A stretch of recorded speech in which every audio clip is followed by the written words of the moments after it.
Now what is the principal stress? In a case where the, say for example,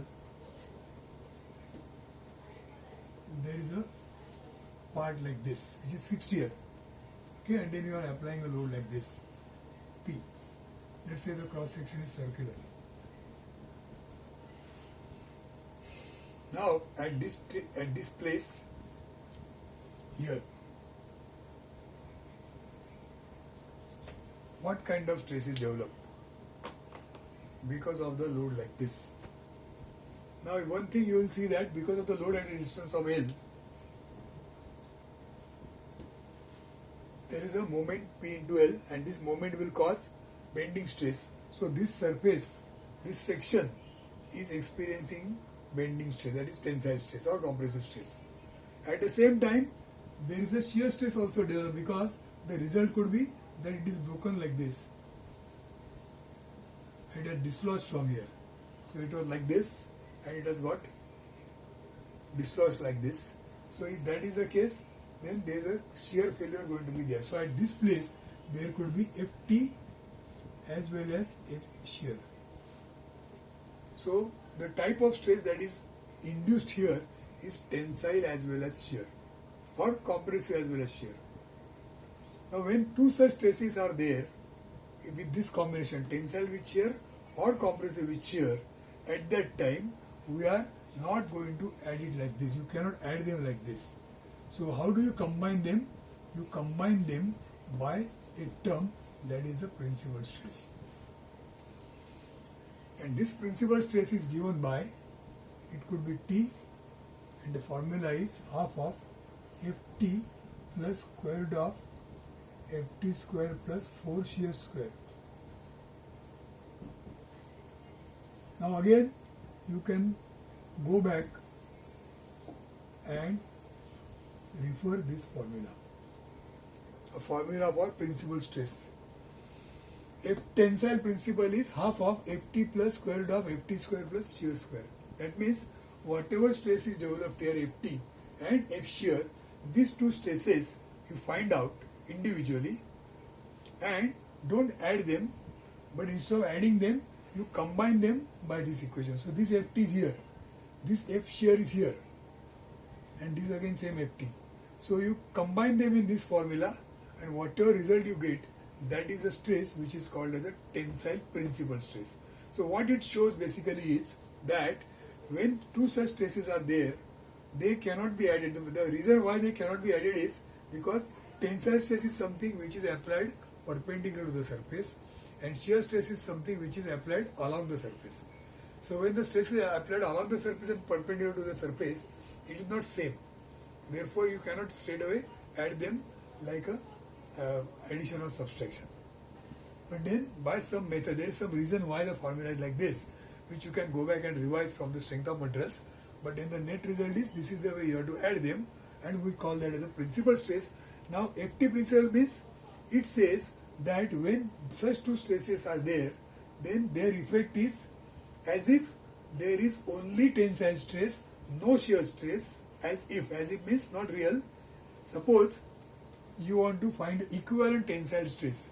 So what is the equivalent of both these things together? So when both the things are there, we want to know what is the only tensile stress which is equivalent to both of them.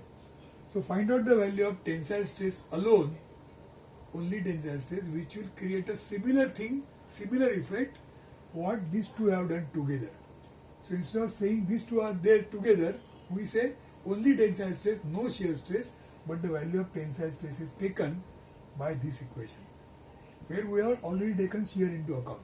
So consider both of them by this formula, and that is called as equivalent tensile stress, and the name given is principal stress. Similarly, there is F shear maximum.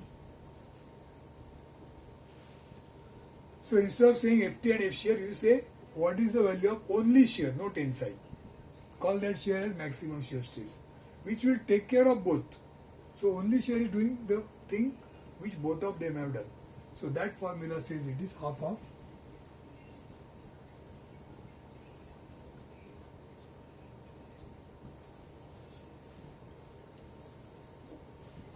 So the principal stresses, when I am again repeating, when the same section is experiencing tensile stress as well as shear stress both at a time, then we are going to combine them not by adding but by this formula, and say that with this formula it is equivalent to tensile stress called as principal tensile stress. With this formula it is equivalent to shear stress called as maximum shear stress, given by this equation, and they are called as, together they are called as principal stresses, which are applicable when same section is acted upon by tensile and shear stresses together.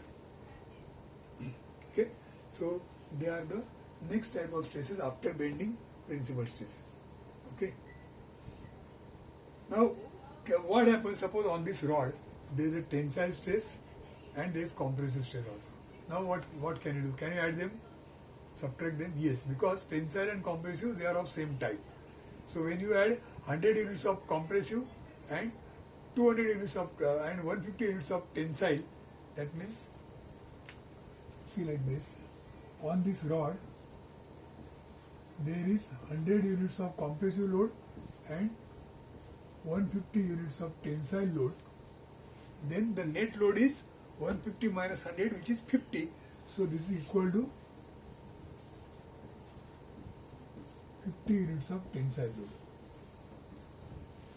because 150 minus 100, you can do addition subtraction, because they are along the same line and the resisting surface is also same. Okay, here resisting surface is like this, but the stress applied is tensile and shear stresses, they are different. Tensile stress is along a perpendicular to the surface, shear stress is along the surface, so that's why you cannot add, but you can do it like this. So that is a description about principal stresses. Okay, so we have seen multiple types of stresses today. The topic for today was different types of stresses. So after this, next time we will see the next part, how these stresses are to be utilized for the purpose of design. Thank you.